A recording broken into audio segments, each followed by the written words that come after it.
de su pueblo. Con tan solo 15 años de edad, nació el 7 de agosto del año 2007.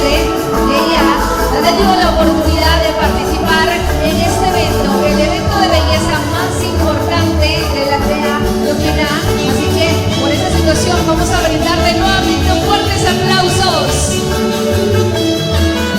De igual manera también por resaltar la cultura cacalteca, portando el traje típico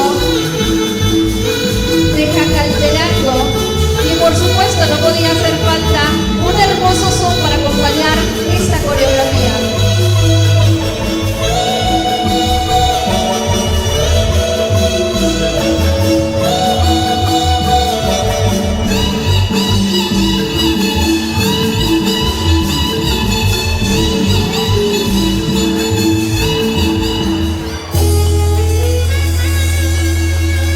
Fuerte los aplausos para Daisy Melissa Jacinto Domingo.